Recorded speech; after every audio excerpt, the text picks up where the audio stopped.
Welcome to the show, Gabriel David. Just tell us a little bit about yourself and your background. Okay. So my name is Gabriel. I'm 29 years old.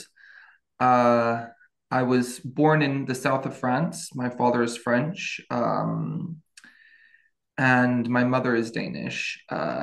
So I was born and raised in a cult called the Children of God originally. And then after some court cases happened, after like some media after the media and the police looked into the cult around the early 90s before I was born, the cult had to start like cleaning up their image. So they decided to change the name to kind of remove themselves from the bad press that they were getting worldwide. I mean, in England and America, Larry King interviewed someone from our cult as well.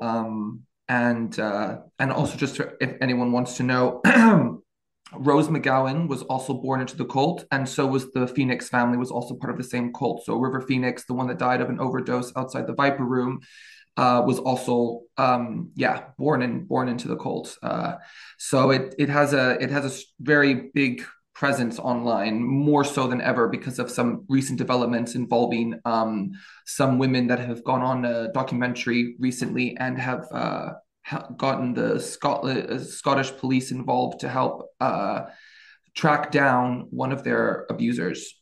So all that to say, born and raised in a cult. It was all I knew. Born in France, and we traveled around a lot. So we actually had a caravan. It was kind of almost like kind of gypsy lifestyle for the first couple of years of my life. Very, very disorientating, very jarring for my family, and me and my siblings. It's we would go from like 1 year in Spain to all of a sudden going to Italy for a couple years, and it was very, very very strange for a young child to live like that, very uprooted. And I know in America, you guys have a term called military brat. And that's kind of like how I can kind of relate to that kind of narrative that some people have, parents who are in the army or serving in the, naval force or whatever, you know what I mean? It's that very, very disjointed lifestyle where you're going from place to place. You try to start setting down roots for yourself as a child. That's what you need. Children crave structure, and they crave structure. They crave routines. They crave like a safe environment to blossom and grow into the person that they need to become. And I didn't have that opportunity. I had to move from place to place. And then also when I was quite young, around 6, 7 years old, after my parents started to have a trial separation, half of my siblings, including me, we went to South Africa to do missionary work there to help like with poor people and some of the poor areas there. So I lived there for a while. And then finally, we decided that we were going to relocate our whole family to England, except my mother. She decided to move to Ghana to further her missionary work with the cult. Um, and then I was living in England for the most of my life. And then eventually, at some point around 2008, 2009, the cult decided to dissolve because the leaders started to decide that, like, and kind of assess the situation, the context of what was going on at the time, socially, politically, everything. Cults started to become, with social media, for example, there's a lot more scrutiny. It's a lot easier to access information. Whereas back in the day, we could meet people, bring them into the cult, and they would have never even heard about us. They would have never heard anything about us. So that was easy to like brainwash people to join us. But at this point, around that time, they decided that they were going to do it's like a restructuring. They called it like the reboot, and they encouraged everyone just to basically leave. So again, it was a whole other level of trauma because it's like as bad as the cult was in some ways. It was all I knew. It was the only world I knew. It felt like a world within a world.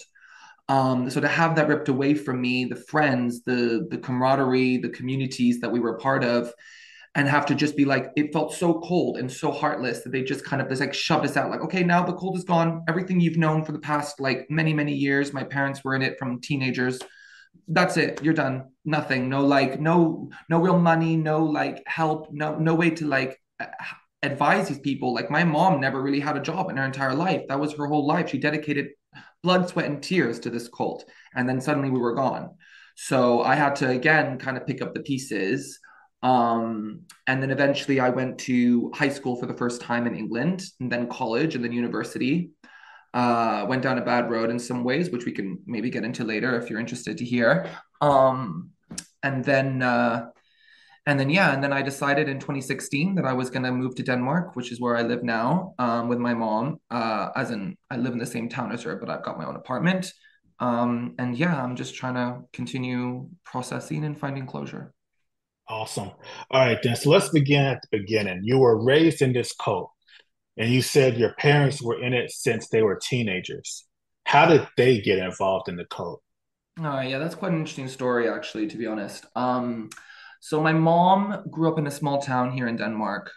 She was the black sheep of the family. She had been bullied a lot as a kid and really had a hard time. And then as she became a teenager, this was around the time in the 60s, late 60s, the flower power age, hippies, and Woodstock. That was kind of the environment that she ended up identifying with because she needed to find a community. She didn't feel like she was accepted or truly accepted and truly loved in the town that she grew up in.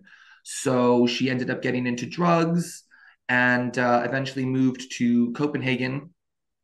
And in Copenhagen was where she was again kind of we call it in cult terminology we would call it love bombing. It's just people that come up to you with this like overwhelming joy and like, oh, we love you. They don't even know you, but they're like, God loves you, come home with us, we'll sing you songs, we'll give you a hot meal. My mom was a teenager. She was just like really lost and confused, on drugs and everything, and she needed something. She needed some way to feel, I don't know, to feel good again. And they provided that for her. And my dad, similar story. Basically, he was also growing up in that environment in France, and then they also found him, met him, and drew him in. So basically, they would prey on people who were down on their luck and were lonely.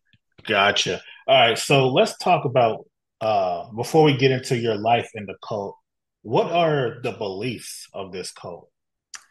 The beliefs are very varied. So it started back in the 60s in Huntington Beach in California. And David Brandberg is the name of the leader. As a teenager, he grew up with a mother named Virginia Brandberg, who at the time was a very very popular all over America televangelist. She would go into tabernacles and she would do like sermons for big crowds. So he grew up with that, seeing his mother like evangelizing the world and believing in God. So his world was like his worldview was formed by that. His mission in life was to kind of emulate what his mother had accomplished that at that point by that point.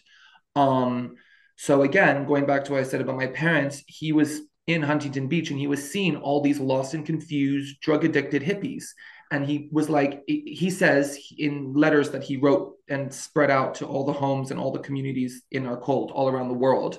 Um, he uh, he was basically saying like that he at the time he was also kind of confused. He didn't like the churches. The churches kind of rejected him because basically his idea of religion was very very controversial. It was all about sex. Basically, everything about him is just it all starts from sex, just as disturbing as weird as possible. So he says like Jesus is sex, God is sex, and we need to, God loves that. God doesn't hate, the devil hates sex, and God wants us to explore our bodies and do whatever we want with anyone we want.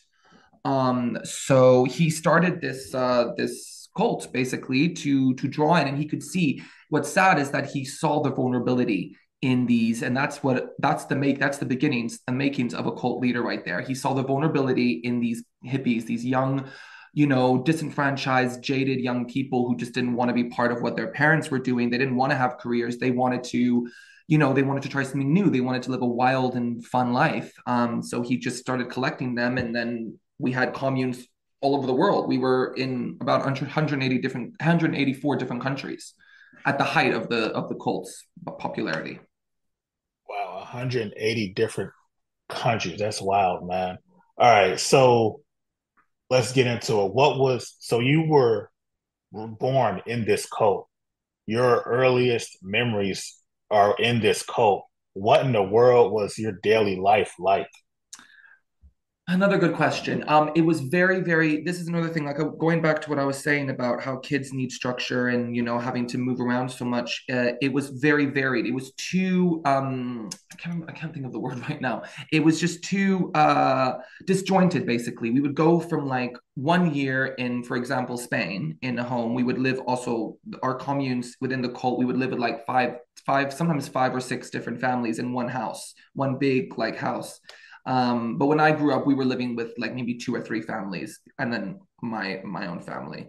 Um, and in some places, it was very strict. So there was like people there that were giving beatings just whenever. There were these people that were very vicious, violent men, middle-aged men who were hell bent on basically like teaching us to be like soldiers for Jesus. That was what we were taught. That's kind of the environment we were brought up into, like winning souls for Jesus. We have to go out, almost every day to evangelize the world. There's a Bible verse that says, "Go ye into all the gospel and preach the go ye into all the world and preach the gospel to every creature."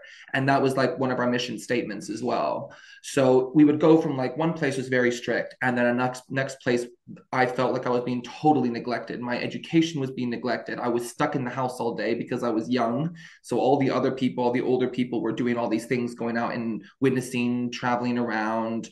We would have to also rely on donations from people because no one had jobs, no one had any money. So we relied off the kindness of strangers, basically. So it was very, very, my day-to-day life was very strange. For example, if to give you one example to see like an insight of it, in South Africa, when I was in Cape Town living there with my mom and a couple of my siblings, we we started a kind of like a missionary kind of thing, like a way to like draw people into the cult, which was to perform songs and learn dances and have singing solos. That was another huge part of the cult as well. Back in the day, actually, before I was born, some of the American members of the cult, they actually performed at the White House for, I believe it was George Bush's father, for like him and Barbara Bush. So, that was one of our main things. It was such a good way. You see all these happy, smiling kids on the stage singing about the love of Jesus. It seems so wholesome, right? But behind the scenes, we were being like, for example, in Cape Town, when I was doing that, there was times we would go out and do it. And one time I remember very vividly, we were going out and we were like the kids, all of us were kind of in a wild mood, like a bit hyper, a bit like overexcited. So the adults that were taking care of us to do this show were like, you guys need to calm down, you guys need to just relax, whatever. And we just couldn't. We were just like very pent up. We were like, I don't know, like almost like prisoners in these homes. So when we finished it, we thought we did a great job. We went home, we started watching a movie, and then all of a sudden, one of the we call them uncles. They were like, we were all like one big happy family apparently. He turned off the movie halfway through and said, "All of you go wait in your room now. One by one, we're all going to talk to you, and then you're all going to get a spanking." So literally, all the children in the home had to wait in the kids' room. The little ones were crying, as young as like 6, 7, 8, waiting for us, and they started with the oldest. It felt so like structured, like almost like armies kind of style. And I remember when it was my turn, walked into like a very darkened room. It just felt very disturbing, like very creepy. Like looking back now, it just feels really disturbing. And my mom was sitting there and 2 other people, and my mom never was into all of this stuff. She tried to protect us as much as possible. But yeah, we had to talk about everything. They gave us like an hour-long talk about like Jesus is so disappointed in you and you should be very disappointed in yourself. And then we went into another room and someone else was sitting there and was spanking us. So that's just a little example of what it could be like sometimes. All right, so you said your mom wasn't really into it, and she would practice. What about your father? Was Mm. he a true believer?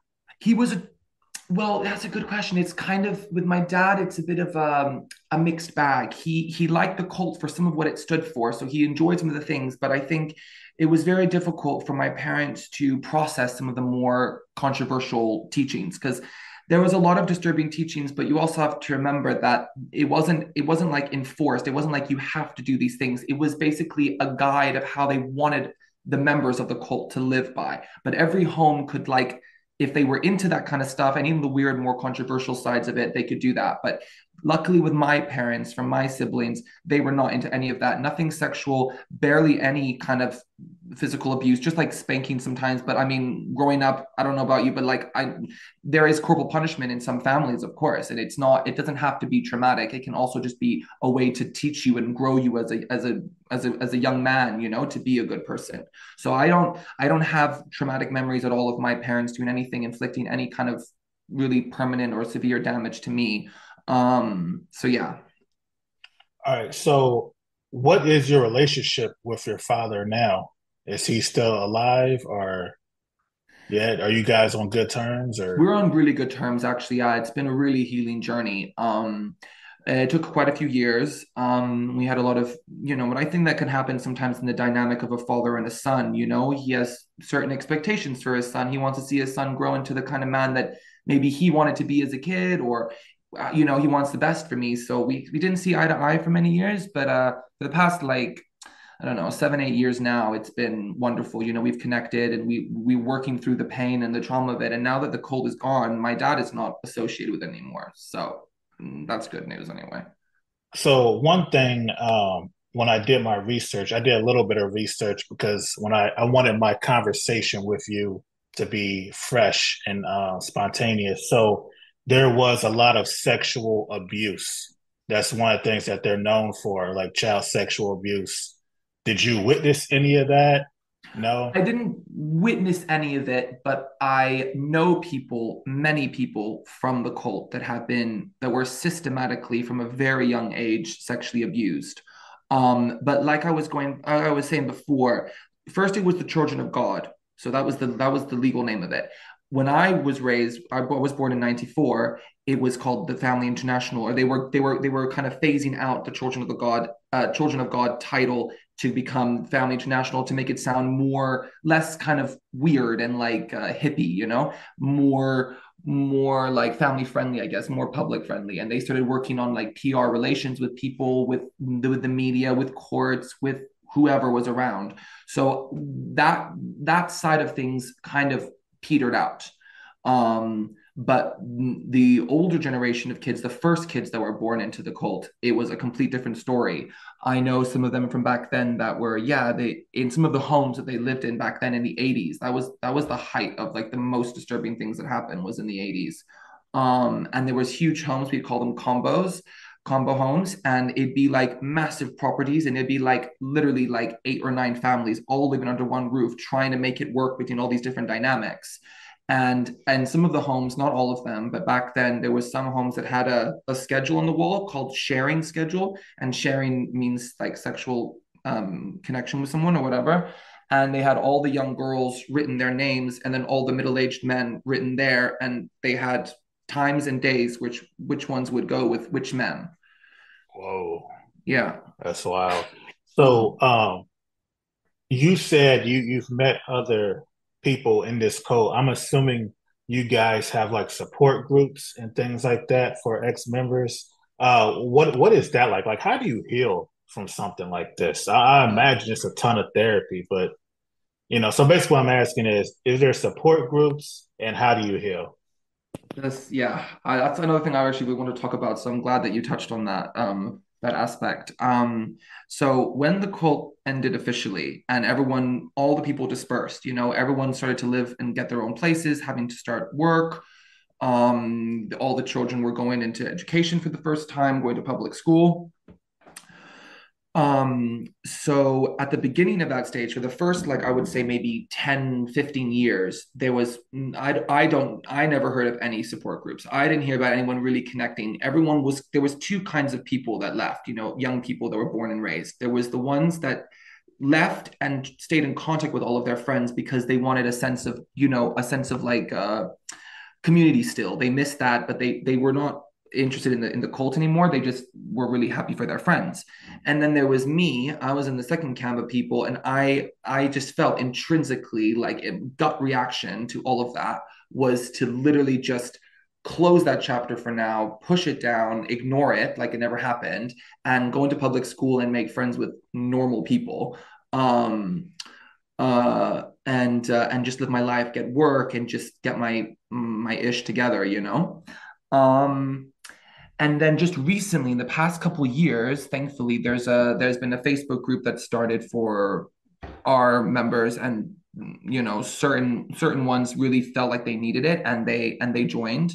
So now we have a really big community of over 200 of us that are supporting each other mentally and spiritually, whatever, financially even. And there's also two different charity organizations or something, not support groups, but like charity organizations, one in America and one just opened up in England, which is to give like a safe haven for people who have left cults, but in particular our cult, financial support, advice for work, advice for, how to get in touch with mental health professionals, for therapy, for medication.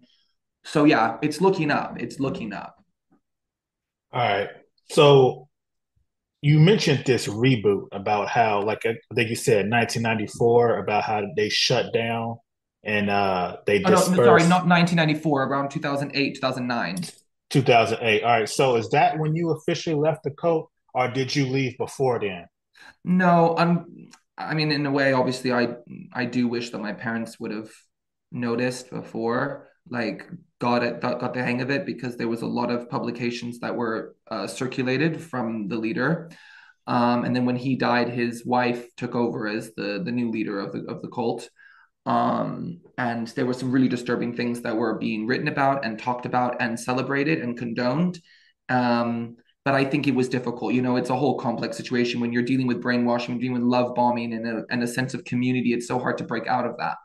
But yes, we left when around the time the cult was starting to close down. My dad had a feeling of it. It was like, this is the time. I need to get my children settled and keep them healthy and strong, and I need to get some really work really hard for my to make a life for my children. Now it's the right time. So we were all very happy to leave when we did.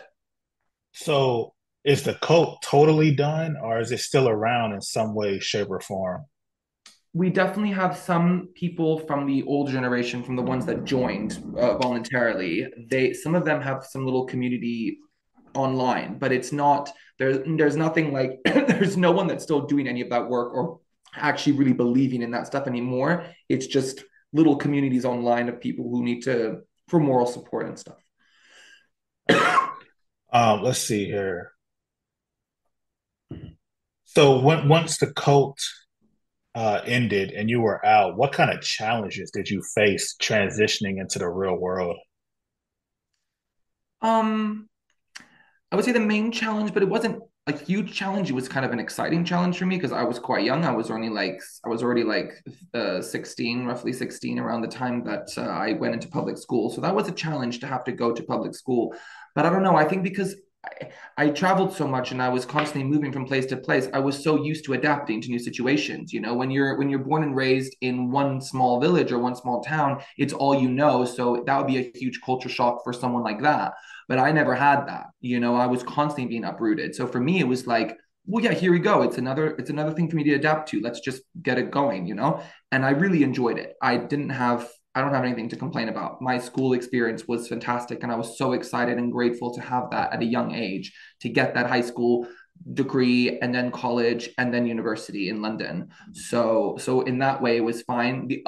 I would say the main challenges I faced was just psychological challenges. I didn't really have access at the time when we first left the cult to get therapy, to get on medication, and like that. So I was kind of floundering as a person. I felt like I was kind of a fish out of water, really. Um, Psychologically, it was very difficult. Even a lot of depression, a lot of anxiety, a lot of really dark thoughts. Yeah. What about education wise? Like going from no school whatsoever to high school. I mean, were you homeschooled within the cult? So you were up to date, like you knew math and reading and all I that kind of knew, okay, stuff? well, I knew enough. I had a basic level of like a beginner slash amateur understanding of mathematics. Science was not really something that we really engaged in because, of course, they believed obviously science equals evolution, evolution equals turning away from God. And so science was not really a big thing. Obviously, biology a bit, little bits here and there. But the main thing that I learned really well was English language and English literature. We read a lot of books. we read a lot, constantly reading, even the publications from the cult. So we were always around reading. So I had a very good understanding of how to verbalize what I'm thinking, making good points, being intelligent. I think I'm a rather intelligent person. So I was rather bright thanks to some of the good things in the cult. Unfortunately, some of the older members of the ones who born and raised in the cult, the older ones who are now in their late 30s, early 40s, they had to stop education around 13, 14 years old because that was the age when the cult decided that they had to start taking care of the little kids that were being raised because the parents were so distracted by, trying to evangelize the world and save the world from, going to hell. So that was difficult, but for me it wasn't so bad. Like I adapted pretty well. My siblings too. We all kind of just adapted, and obviously we did some tests to get into university, to college, to high school, whatever we were, whatever level we were at, and it went well. So All right, so I want to go back a little bit and talk about things that the cult did. You mentioned missionary work. What did their missionary work consist of? I will say, in some ways, we did a lot of good things for the world. So especially in Africa, that became a hot spot for a lot of members. After we sort of gained a lot of scrutiny from the press and the media in America, obviously I wasn't there, but in America, the members that were there, our leader kind of got the hint that like this could really blow the lid off what's really going on, and he was obviously afraid. So he started to encourage all of us, sending messages saying, "Go to Asia, go to Africa, and start to." Instead of just focusing on winning souls for Jesus, which of course we were always doing, but let's also try and do some charity work and some missionary work that we can show to the world. If anyone is coming around, we can show like, look, we're actually going out to these places, and we really did. When I was living in Cape Town, we would go to certain regions like Deep Sloot and Soweto and places like that to go and give food to the needy. We would get rich people involved in supplying us with food that we would then give to them and take care of these people. When I was in Ghana for a year, I was very young, but me, my sister, and my mom, and the home we were in, we converted our garage into a school for homeless children and orphans and stuff. And they would come every day, and we would be there teaching them English and giving them hot food, hot lunches, and stuff. So there was some good aspects to that, but of course, the underlying thing, the iceberg under the water, was massive with all the controversies. And you mentioned about like performing. Was that a part of your outreach? Yeah. So What like do you what kind mean? of like just singing and dancing? Singing and dancing. So it started like, I think around this, probably the 70s. I would say the 70s, but the 80s was where it really like took off. So there were homes in Japan, for example, where they became very famous. A lot of the homes, our cult kind of became famous, but in a good way. Like they somehow managed to hide all the dark stuff that the cult was doing, and actually Japan really welcomed them a lot. So they were able to get free housing everywhere they went. They would get free housing. They got free equipment to make for cameras and stuff like that to produce our own videos. We were selling videos of us dancing, and not me, but the older ones, to different people for money, again, for donations to supply us, obviously, with food and shelter and everything like that. So yes, that, and I think it makes sense from a psychological point of view. And if anyone has ever studied or researched a lot about cults and how they start, I think that was a very clever tactic to use, to have young children in like nice costumes singing at Christmas, for example. We'd sing at Christmas shows, and we'd be performing for all these different people, big crowds, big concert halls, and singing and dancing, and people loved it. They're like, oh wow, these, like I said before, like these kids are, they love Jesus, and their parents are so wholesome, and so.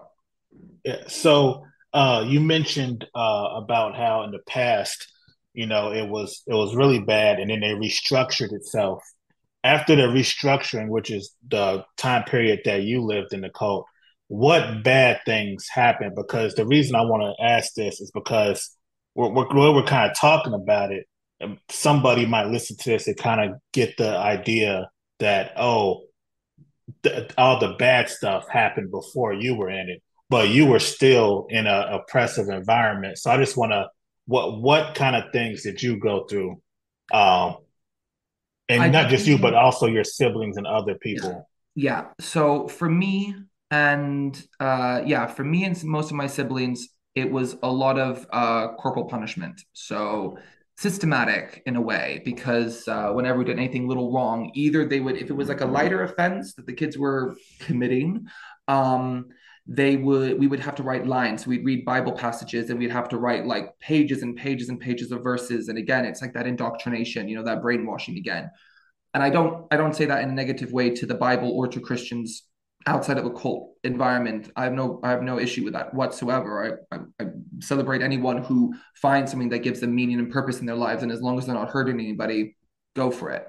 But and then obviously we had to read the letters that were the publications that were being circulated by the cult and read those and write lines. But then for more egregious offenses, we were spanked, we were slapped, we were hit, and when those situations arose, we'd be in a room alone with another like a man. It's not a relative. It was never my mom or dad. It was just some random person in that home who could do whatever he wanted. So these guys had a lot of free reign, and it seemed like a lot of men that were attracted to join the cult was because of the cult's free sex policy. So they knew that they could kind of just do whatever the f they wanted. Do you know what I mean?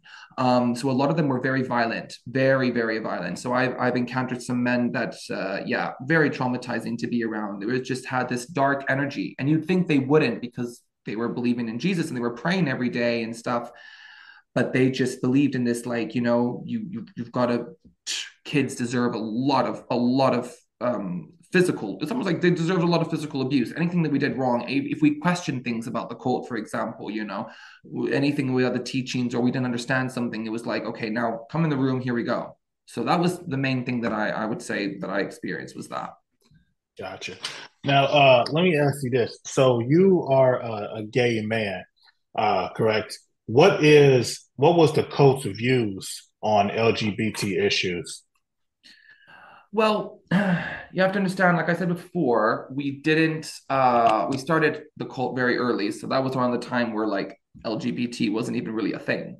So because we were so insulated as well, I didn't know anything about that kind of stuff. I think I heard about it once or twice, and that was it. It was not something that they were condemning constantly. It was not something that it just wasn't an issue. There was no one coming to people saying, "Oh, I think I'm gay," and then now we have to write all these letters and publications about it to explain to people, if you're part of the children of God, you cannot be gay, because it wasn't happening. It wasn't something that was in our midst. So for me, it was not a problem really. In that way, I knew I started to have questions about my sexuality when I was very young. Living in South Africa was kind of the first time where I was like, I feel different in some way. But what I'm happy about is that I didn't go through anything traumatic in that way. I kind of put that on my mind. I wanted to be a kid. I'm not the kind of person that's like, okay, young children should just, go and live their best life if they're gay. Like, I think it's very important for children to have a very normal, not normal, that sounds bad, but you know what I mean? Like, just have a simple childhood around their friends, just going and playing outside and, all that kind of stuff. So I just had a lot of friends my age, and we would play, we would do whatever. And I never had thoughts of any of them or anything with that. I kind of put that on the back burner again, and not in a toxic way. I wasn't like suffering because of it. I was just really happy to be with my friends and just trying to enjoy as much of life as I could. So then it was when I was 17, I finally decided that, it comes up, when you suppress something, it can go for many years where you can deal with the suppression and you don't have to worry about it. I genuinely just did not even think about it for most of my childhood. And then when I was 17, I was like, okay, this is not working. I just can't connect with a woman in that way. So let me explore this other side of maybe who I am. Um, so yeah, for me, that was simple. Gotcha. What about so talking to you right now, you seem really well adjusted. Did it take a lot of work for you to get to that point? Um, so can you talk about that? I know we touched on the support groups and things like that, but how did you get to the point of where you are now? Well, So, like for example, going to high school, college, and university, and all of that, and have making a lot of friends. I had never had a problem making friends. I'm a very social person. I didn't grow up. Obviously, there were some from our cult that were because of the trauma they went through. They completely withdrew and became very isolated and lonely, and couldn't be vulnerable or open with people even after they left the cult. They were so afraid that anyone would find out and judge them or see them as like less than them. Like a victim. You don't want to be seen as a victim. That's a very like it can be kind of humiliating and weird because you're being targeted almost. You're kind of there's a limelight on you, like you are the victim, you are a survivor of a cult. That's what I mean. So there was a lot of pressure for that to kind of keep that sort of hidden. But for me, it was different. I was always a very social child, and a lot of times I actually really enjoyed the performances that we put on. I'm a very creative person. I did drama and acting school when I was in high school and college. So for me, that wasn't a big deal. But when I went to university, I that was kind of where I guess shit hit the fan in a way. I got into a lot of heavy drug use. I got into drinking a lot. I got in with the wrong kind of people. The university I went to was quite rough. There was a lot of rampant drug use that was not being moderated or not being like addressed by the teachers and stuff. So that was a really hard time, and that was like my breaking point. I had a full-on mental breakdown. I had to go home back to my family, and try and put the pieces back of my life. Um, so that was difficult. And then, of course, through that, I started to deal with a lot of depression, a lot of alienation, a lot of paranoia, a lot of fear, anxiety, confusion, lost, because when you grow up in a cult like that, that's your whole life. That's the meaning I had. We were never raised to think about, okay, you need to learn about finances. You need to learn about, eventually you're going to get a job, you're going to go to university. We never thought that was going to happen. We never knew that was going to happen at all. We thought the cult was going to last forever. So it was difficult, but yeah, through therapy in the last couple of years, I've had a lot of therapy. I'm still in therapy now, and it's been the most amazing decision I've ever made for myself. I did it on my own. No one was telling me like you should do that. No one, none of my family or anything. They just were like, just keep working hard, stay positive. Like that was kind of the message we were all trying to impart to each other. But now I'm in therapy, and feeling a lot more inner peace, which is kind of my sort of way of living. That's awesome. I'm glad to see that you're doing fine. So one thing you said you wanted to talk about was signs of cult-like behavior and dangers of groupthink that's currently occurring. What do you mean by that? And can you elaborate on it? Sure. Yeah, that's a big thing for me. And that's probably one of the main reasons why I've been going on podcasts. I've already appeared on two other podcasts, and I've got another one that I'm going on tomorrow. And yeah, that's kind of my mission right now in a way. Obviously, I'm focusing a lot on my work, a lot of my creative endeavors. I'm a creative person. I paint, I play guitar, I sing, I write my own music. So I'm very dedicated to that. That's like my biggest priority, of course.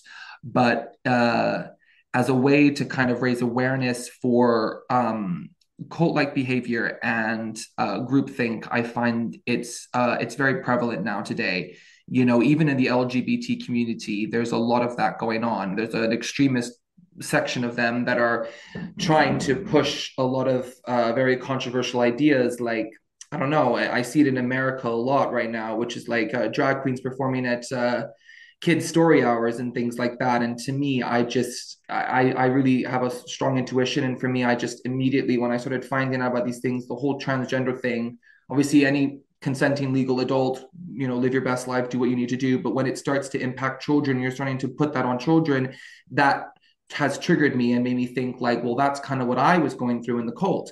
That was what we were told. We were like pressured into all of this like more sexual stuff, and like confusing young children is very, very dangerous. When you're playing around with a child's mind, like that is where things can become into, that's where you get into the dangers of grooming and so many other things that can go off the deep end. So when I talk about groupthink, that's the thing. I think everyone needs to think critically for themselves.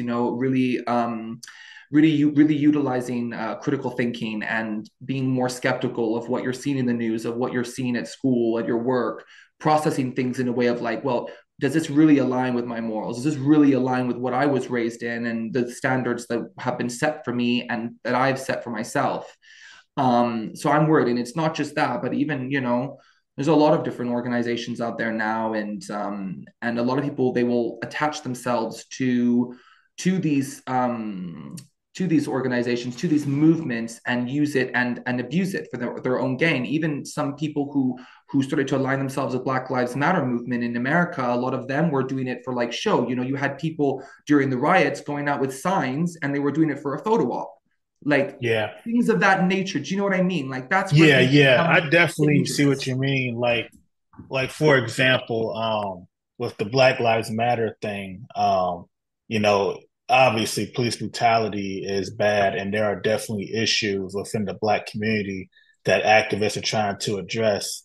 But one of the things that really stood out to me was how, like, I think some of the organizers, a lot of the organizers of the movement have been busted, stealing money. I think a couple of the women bought like mansions and things I heard like about that. that. And the mainstream media has been kind of silent about that. You know, you haven't really seen anybody talk about it. And I feel like, there's this word wokeness, right? I have mixed feelings about the whole thing because Mm. I feel like we as a society are starting to address things that need to be addressed and make changes. But then I also feel like there are people who just kind of get lockstep and don't want to, they just say, we're going to think this way and we're not going to question anything. But Like, that's for but example, you're just even saying that now. That sounds like cult-like behavior. The minute you wait, just what you said now at the end, that's literally what I experienced again in the cult. And I'm not comparing obviously Black Lives Matter to a cult like the one I was yeah, in. Obviously not. It's there's nothing in that way. But some of those tactics that these people use, like those two women that started Black Lives Matter or were part of the in the infancy stages, they used a lot of that money, and they're just setting themselves up. And that's kind of like what happens in cults as well. They see a need, they see an issue, and they create a movement around it, whatever kind of community thing, to use this situation to, for example, with the whole George Floyd thing, a lot of these people were starting to talk about some very weird things like defund the police, all cops are bad. It's very extremist behavior. And I don't think a society can function properly and healthily when there's so many extremes. When there's two extremes, you got the far right that are just, also very toxic. You have the far left that are also projecting and preaching things to young kids on social media platforms like TikTok, like Instagram, like YouTube. And I think it's very concerning. And I'm a big fan of, I don't know if you know her, Candace Owens. I watch a lot uh, of I videos. know her. I wouldn't say that I'm a fan. Um, well, go on. We'll say what you're about to say. I can't remember what the documentary she made was, but she made a documentary about Black Lives Matter movement and the whole case with George Floyd, and she made a lot of good points. Obviously, I don't know the whole thing, so I'm not like just going to blindly Mm-hmm. follow after whoever is making some documentary, because documentaries are an entertainment form that can be manipulated. You know, you can edit certain clips to make it sound like this person is saying one thing when maybe they actually meant it in more of a nuanced way. Do you know what I mean? So I Yeah, think you've got to be very mindful about that. Watching documentaries can be very misleading sometimes. But with that documentary that she made, there was just a lot of points you just can't really ignore. Um, and I also am a really really big fan of in California, Larry Elder, a black politician who has been also fighting a really amazing sort of thing. You know, he speaks about, obviously I can't really speak much about the black community. I'm not black and I'm not yeah, from America, but from what he says is a lot of like, young black men need to step up. They need to work. They need to work hard. They need to be strong. That doesn't, let's not, you know what I mean? I don't know the whole yeah. situation, but again, it's going back to groupthink. Again, it's going back to this idea of, with Black Lives Matter movement, there was a lot of beautiful things about it. It's not a bad thing when you boil it all down to its essence. It's a beautiful thing. It's bringing black people together, is what I've seen anyway from friends of mine that are black as well in America and in England. So there's a lot of beautiful things that have come out of it, and it's the same with the Me Too movement. A lot of beautiful things came out of it, but a lot of terrible things came out. Like look at the whole Mm-hmm. Amber Heard and Johnny Depp case, and also Yeah, recently Marilyn Manson and his ex-girlfriend Evan Rachel Wood. A lot of these women, they've come out with fake, phony cases to try and attack and put down men and destroy their reputation in the media, and that's not okay. And it happened to one of my favorite comedians, which was Kevin Hart. He oh couldn't yeah, he couldn't yeah, host the yeah, Oscars because of what he said years yeah, ago. I'm gay and I wasn't offended by those jokes. I believe that nothing is off limits in comedy. I think if you make a joke and it's clever, you should say it and you should not be canceled for it. I respect that man and I love that. I love that he was so strong in that moment. You know, he stepped into his power and he did not bend to the rule, to what the woke mob was saying to him. He had apologized already. There is evidence of that. Leave him alone. Like, leave these people alone. And that's the woke, the toxic woke left, which is kind of in some ways starting to kind of appear to me as a cult. So here's my thing. I think with the internet, um, it allows ideas to proliferate. And the thing about the internet is that, good thing about it is that it gives everybody a voice. The bad thing about it is that it gives everybody a voice, you know? And the thing is like there's no more nuance anymore. Um, and the thing is, it's like this. So like with people like Candace Owens and Larry Elder, you know, all right, so you have like the left wing and then you have the right wing. And then I feel like you have each side is there's a lot of division in this country right now. Um and nobody wants to really listen to the other side. Everybody kind of gets stuck in their own little lane. And then you have people who come in and they say, "Oh, I can go into this lane and I can uh, use this as a way to make money." So, like you mentioned, like Black Lives Matter and those ladies that stole the money. I see those ladies as just the left wing version of like someone like say Andrew Tate. You familiar with him? Of course. That guy. I totally He's agree. like he's a grifter as well, and he was doing some vile things. And he has like the attention of a lot of young men in America who feel uh adrift, and there's a number of reasons for that. Mm.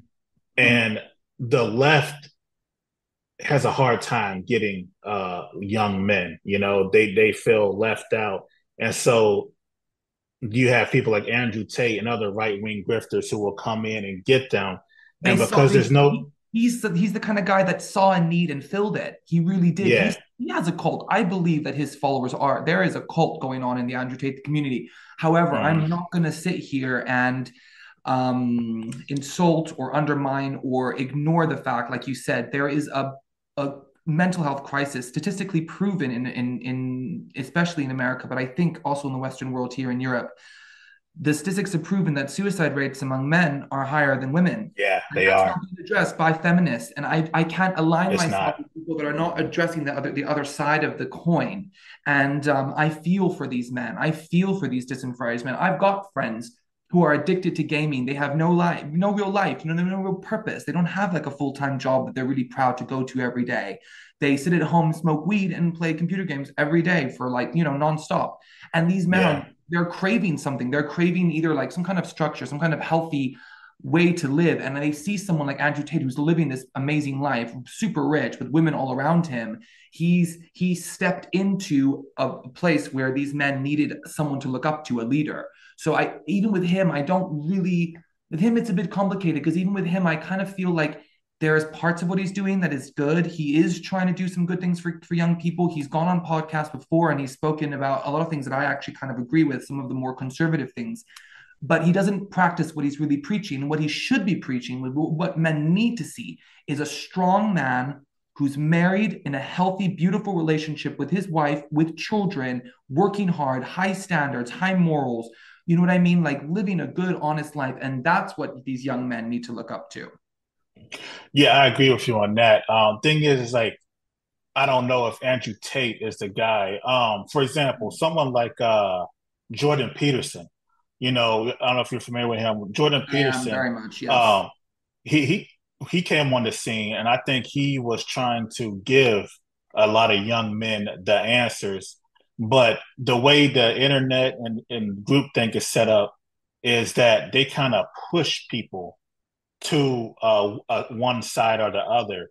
So, Yes. like Jordan Peterson, where he is now, he seems to be a bit more right wing than when he first started out. and I blame that on the left.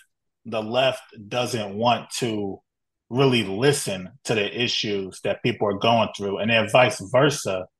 The right isn't doesn't want to listen to some of the issues. So, for example, people like Candace Owens and Larry Elder, their audience is right wing people. Like their audience isn't they're not even really trying to connect with black people. For example, there was an interview Larry Elder did, and they asked him, like, he talks about like lack of black fathers and things like that, which is an issue in the community. And they asked him what has he done to do that, to fix that, and he hasn't really done anything. In fact, he's not even married. He doesn't even have any kids, you know.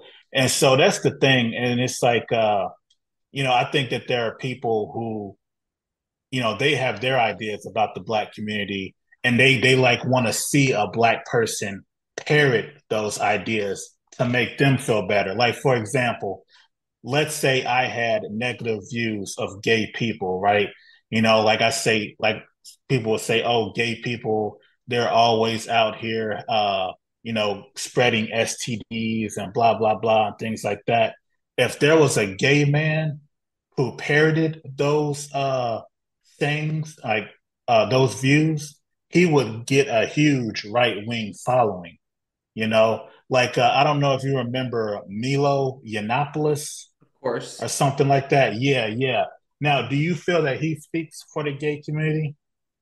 He's kind of gone off the scene. Last I heard, I don't know if it was a prank, but he talked about how he went to like a gay conversion camp or something, that he's completely like reformed. He just seems, to me, that man seems very damaged. I don't know what he went through Yeah, in his childhood, of yes, course, but he seems like a very traumatized young man, a very lost man. The way he talked about, I don't remember her name, but there was that, there's a black woman that was on SNL. He was saying the most disgusting things about her that yeah. was just unforgivable. In my mind, it made me sick to just even see that he was putting out that kind of energy into the world.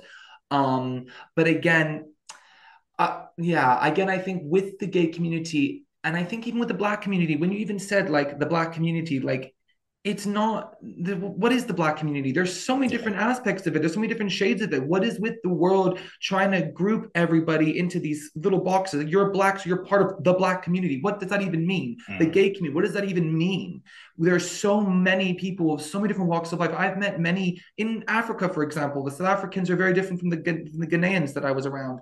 But the black community is a beautiful thing. It's a diverse tapestry of different kinds of people. Some of them are Muslims, some of them are Christians, some of them are atheists, some of them are more modern, some of them are more conservative. It's again, it's this thing, and that's what's a side effect of social media now, is that, like, going back to what you said about extremism, where are the moderates? Where are the moderates with YouTube channels? Why isn't there someone like Candace Owens, who's a moderate, who's completely in the center, who's viewing both sides and trying to bridge that gap? There's not enough of that. And that's again going back to what I'm saying about groupthink, is that you've got two different groups of think, and they're on both Mm. ends of the scale, but there's not enough of someone in the middle trying to bridge that gap, trying to see, well, Candace Owens made some good points in her last YouTube video, for example, but then look at this other YouTuber who's on the left. Maybe he's going, you know what I mean? Just something like that. And going back to the Yeah. gay community, maybe it's maybe controversial, but I'm a conservative gay man. I'm not associated with the LGBT community as it stands today. I don't support and I don't agree with gay pride. A lot of it is very debauched. A lot of young children are there and they're exposed to some very disturbing acts while these men are parading around. We have all the rights that we need. In America, it's like today is like never been a better time to be a gay man walking around, transgender, whatever. Yes, of course, there's some ambivalence or some kind of pushback from them or whatever, but that's always going to be happening in a society. You cannot brainwash everybody to accept you. And for me personally, now where I am as a gay man, if someone came up to me like a Christian and said, I don't agree with your lifestyle, I would say, well, thank you for being honest, and I respect you for your opinion. You have the right to freedom of speech. Obviously, please don't try and physically hurt Mm. me, but have your point of view. And if you can't be around me or can't associate with me, I don't have a problem. Obviously, in a workplace, it gets a bit more gray areas, but I just mean generally. Yeah. Um, And I'm actually What do part of an you organization right now, on Twitter, especially. It's called Gays Against Groomers. And there's a big following now of a lot of gay men, a lot of lesbians and bisexuals. We're just we're actually very hurt. It's come out of a place of hurt and pain to watch our community morph into what it's kind of become now. Another one is also just LGB without the T, because a lot of lesbian, gays, and bisexuals were now starting to feel like that's a different thing. Changing your gender from man to woman is not really the same as just living a gay or bisexual or a lesbian lifestyle. That's a sexual proclivity that we have, but we don't have anything to do with. We're not confused about our gender. We're just trying to live and assimilate and just live a normal life, go to work and whatever, and live with our partner in peace. So it's yeah, it's a very confusing thing. It's a very tough time to be gay, and it's a very tough time to be black. It's a very tough time to be whatever, anyone. Yeah, I feel like the media kind of wants, like you said, to put people in a box, and they want people to choose a side. They either want you to agree 100% with, like, say, Black Lives Matter, or they want you to agree 100% with, like, Candace Owens. My thing is, like, I can say I can agree with this, and this with Black Lives Matter, but I can agree with this, and this. I can agree with what one thing Candace Owens said, but I can disagree with another thing. And like you said, there's no moderates, there's no centrists. Everything's too extreme. So my question is, how do we go about fixing this? Not just for racial issues, but lesbian, gay issues. How do we go about it? Is it just are we just is just the way it is now, or is there a way to fix it? I think there is definitely a way to fix it. I think for every problem in the world that's ever been faced, whether it's conflict, whether it's war, whether it's, Islamophobia, whatever, I think there's a solution for everything, but it will take some healing. It will take more people. And this is what I was saying before. For example, it starts in the home. It starts in the home. And if you are raising children and you have some extremist beliefs, you need to check in with yourself. Whether you believe in God or whatever, you need to go and have a hard look at yourself and prepare yourself for raising a child, and teach them critical thinking. In schools, there should be a class called critical thinking. I actually did a semester of that when I was in high school. And it was, and that really helped me get educated on things, to be more critical, to be more skeptical. And I think it will take some time for people. And I think people see now everything as quite bleak, but I'm seeing a really beautiful movement blossoming up where a lot of people are now starting to remove themselves from groupthink. They're not, I know maybe it's a bit controversial in the Black community, but I think people like Larry Elder and Candace Owens are proving that to be Black, you do not have to be Democrat. You don't have to be anything. I found it very offensive because I watched The Breakfast Club, Charlemagne the God, who I really love. I think he's a very fascinating person. And when Joe Biden was on there, he said, if you don't vote for me, you're not Black. And Yeah, and I don't yeah, care if that's a joke. I don't care. To me, if I was a Black man, I would just be like, this man is. I'm going to say it. I would think that's meant that man is evil, because Trump has never said anything like that. He's never. I don't. Not that I've ever seen. yeah. And I just It find that. was offensive, and I wish that Charlemagne would have checked him on that. It's I think it speaks to, like, the Democratic Party feels that they have an ownership of Black people, and there's a whole different reason for that. I also feel like the Republican Party doesn't try to reach out to Black people, like the same way you were saying the left doesn't try to reach out to young men who are feel disaffected. In my opinion, I think that's intentional. I think that they may have had some sort of agreement. They say, "We'll let the Republicans say we'll let the Democrats have the blacks and the gays and all that, but leave the young men and the conservatives or the But there are poor quite a white lot of, people." aren't there quite a lot of Black people now that are more Republican, or like Black people for Trump Well, I think that I I've think seen there on was a Twitter? growing there's a growing amount of Black people who are dissatisfied with the Democrats. I'm one of those. But the thing is there are so many issues. It's like if there was a better candidate, who actually tried to reach out and understand, like, what the Black community goes through, the Republicans would probably have more. But the issue is that they don't. What I don't like though, see, yes, you're right. I think Mm, generally speaking, I would say from what I've seen from friends of mine, black people, friends, people from the cult as well, who are ex-members who are living in America, my heart kind of goes out to them in that way because I think generally speaking, yes, the Republican, as far as I've seen, the Republican Party en masse is very ambivalent towards that. They seem very condescending and like look down on the. We're talking about like the normal citizens, like we're talking about like middle class, lower class, whatever. But the reason why I really don't align myself with the left and with the Democratic Party is I think there's a lot of, with the woke thing as well, a big thing that people don't realize and are still not getting for some reason is virtue signaling.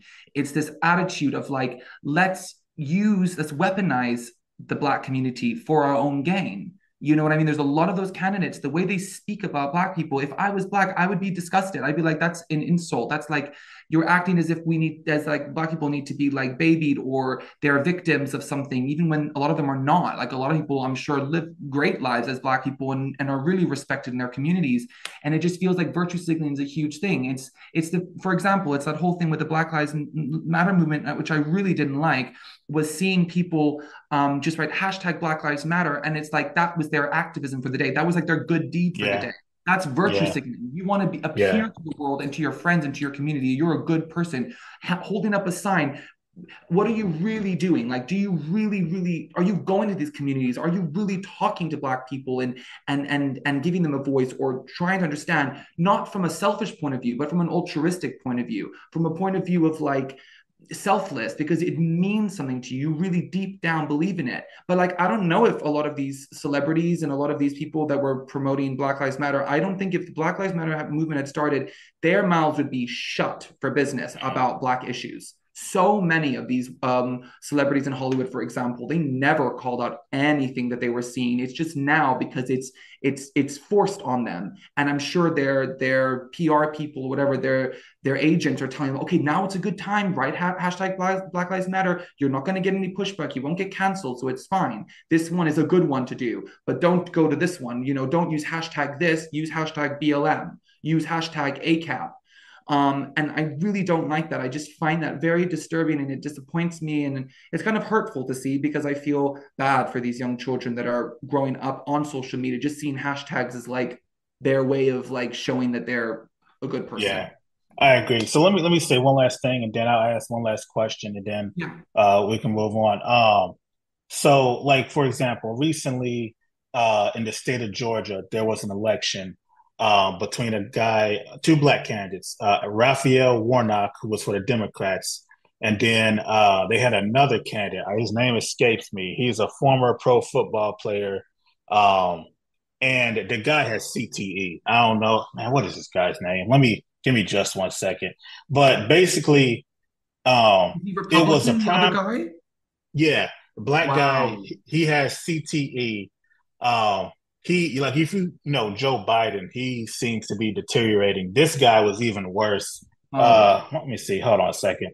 Republican Georgia candidate, former football player. What is this guy's name? Man, Herschel Walker, that's his name. So the thing I'm bringing this up is this would have been a prime opportunity because there were a lot of black people who were dissatisfied with Raphael Warnock, and this would have been an opportunity for the Republican Party to win that primary and get black voters. But instead of having a candidate who actually related to black people and spoke to black people, they and the issues that they face, they got a brain dead guy who can stuttering and can't speak straight. He's like, if you, I don't know if you know about Herschel Walker, but look him up. No, I And will. I will. yeah, and so what that says to me is just that like they don't really care. They just said, hey, here's a black man. Any black man will do. Just put him in there and we're good. And I think that's the issue. Like a lot of black people and a lot of gay people, a lot of people are dissatisfied with the left, a lot of women as well, too. But the Republican Party, they could just go and get them very easily, but they don't. Why is that? I think they don't care. And I think that's a whole nother issue. But let me just ask this one last question, and then we'll end it. What advice would you give to young people right now dealing with groupthink and this cult-like behavior? Um, I think that the best advice I can give any young person who is trying to figure out what their morals are, where they stand, how they are going to respond and process a lot of traumatic information that's going on. You know, you do see a lot of police brutality against Black people. You do see a lot of, right now with the Israeli-Palestinian conflict, you have Palestinian protests. They're like threatening Jewish families, and you know what I mean. And I think for young kids, what they as young, they need to just take everything with a grain of salt. And it goes again back to critical thinking. You need to be educated. And another thing I will say as well, which I think is very important, is don't get stuck in just letting your algorithm on YouTube or Twitter or TikTok or whatever just be on one side. And that's the problem. Because now a lot of young people, they're getting fed information not through just watching the news, where you can go to different channels. You can switch from, Fox News to CNN, or in England, you could switch to BBC or whatever, or reading newspapers, Now you're getting an influx every single day of all of these kind of stuff. And if you're just looking at democratic things or progressive, whatever woke ideology kind of content, you are being brainwashed. You're being conditioned to see the other side of the party as your enemy. And it's strange because Americans, as American citizens, they're all called American citizens. You're all American citizens at the end of the day. And that kind of attitude is what breeds situations like with the Republican community neglecting a lot of potential opportunities to really speak truth to power and really galvanize young Black people who are disenfranchised or whatever, and get them going, give them encouragement, give them a platform. You know what I mean? Like, give them a platform at the very least, at some kind of, I don't know what it's saying, when they're on stage, when the politicians are on stage talking and debating or whatever. Why not get a young person up on the stage with you and say, oh, this is a young person. He's considering voting for me. I want to let him speak about what he's going through in his community right now, not in the Black community, but his individual experience as a human being. We're not a monolith. Black people are not a monolith. White people are not a monolith. Gay people are not. We all bleed the same color blood. You know what I mean? And I think Yeah. for young people, they need to, when things become, their algorithm is too designed for them to be Democrat or Republican, they need to start before it's too late, get into understanding that, okay, maybe I'll give him a try. Like, just watch one video of Jordan Peterson or just one video of Candace Owens, and try and think come to it in a mind of, like, not judgment, no preconceived ideas or expectations, and maybe you will be able to see that some good points are being made. And this is what I don't like, going back to like Andrew Tate, Candace Owens, Larry Elder, all of these people that are a bit controversial right now in the public sphere online. Instead of just saying, okay, well, Candace Owens is a Black woman, but she's conservative and she doesn't like Black Lives Matter movement, so she's an enemy of all of us.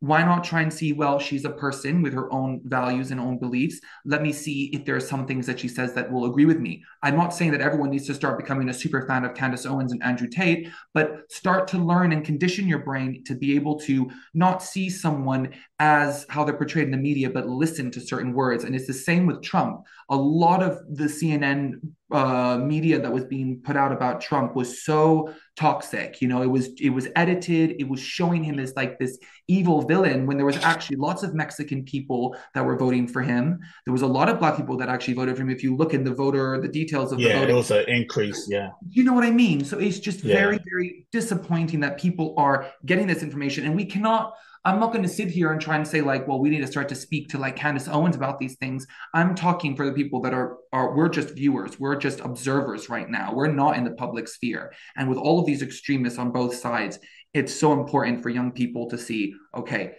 take this person with a grain of salt. Maybe there's more to Candace Owens than what meets the eye. Mm. Let me say this about the whole Trump thing. So here's an irony that gets me, right?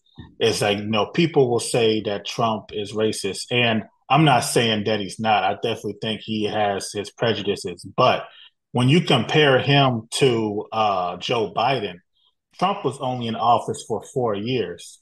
Joe Biden has been in office for about 50. And if you compare the two, Joe Biden has a longer history of racism and detrimental policies that he passed that has harmed the black community. Oh, But oh, nobody is saying this. It's just Trump, evil, and racist. And again, I'm not a Trump fan, but I'm also not a Joe Biden fan. Joe You Biden back in know, the day, he talked about he didn't want his children to go. He was fighting against he was fighting for segregation. He wanted that to be there. Like he exactly. wanted kids to grow up in a school in a jungle. And he said it, I've Yeah. seen him. I'm very into people's energies and I'm very intuitive to people's I'm very sensitive to people's energies. When he was talking, to me, it genuinely seemed evil. It seemed spiteful. It seemed very antagonistic. Like if he met a black person walking past him, he's the kind of person that would feel something. He would get like rage built up inside him. And all of a sudden, he gets a chance through Obama that suddenly he could maybe become the next president. And all of a sudden, he's Hmm. promoting trans people, inviting trans people to the White House and all of this stuff. That's not who he really is. Let's be real. Let's call a spade a Yeah. spade. Let's really speak. This is speaking truth to power. This kind of conversation is what needs to be happening. Is speaking truth to power, is calling out imposters. Imposters. We Hmm. have a lot of imposters in all countries in politics and government and in the media. Actors, actresses, a lot of them are imposters. They're not doing it from a place of love and real, genuine care for these people. They're doing it for their own pockets. They're lining their own pockets. They love getting the attention of people. Wow, my favorite actress, Miley Cyrus, just put hashtag Black Lives Matter. She just put, trans women are real women in her bio. She's the new queen. Let's stand her. It's just so brain dead, in my opinion. Yeah, it is. I agree. But I think this is a perfect way to end the conversation. I really enjoyed speaking to you. You too, man. You Um, too. hey, thanks. You have a great day, man. Can I just say last thing to say? Thank you so much for Yeah. giving me the platform. I was really looking forward to this podcast. I was a little bit nervous of how it might go, but this conversation was so illuminating for me, and I felt educated myself. I feel more knowledgeable now about a lot of issues thanks to this conversation. So Hey, thank you. You have a nice day. you too, man. Hey, sorry to interrupt, but are you looking to reach a dynamic and engaged audience of curious minds? Well, look no further. Bright Brains Podcast is the perfect platform to showcase your business or product. You'll be able to reach a diverse and intelligent audience and engage with listeners passionate about personal development, technology, and more. Elevate your brand through thought-provoking discussions. Don't miss this opportunity to promote your business on one of the fastest growing podcasts in the market. Contact us today to discuss advertising options and elevate your brand to the next level. Contact us at brightbrainspod@gmail.com to secure your advertising spot on Bright Brains today.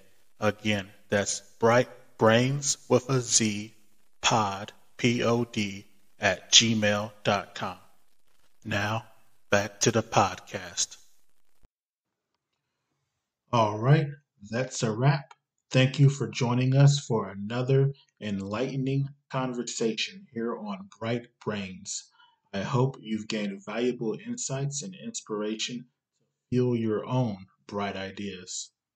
If you enjoyed today's episode, don't forget to like and subscribe, rate, and leave a review on your favorite podcast platform or however else you listen to this podcast. Also, we can be found on all major social media. Just type in Bright Brains with a Z. And remember, the brightest minds are those that never stop seeking knowledge.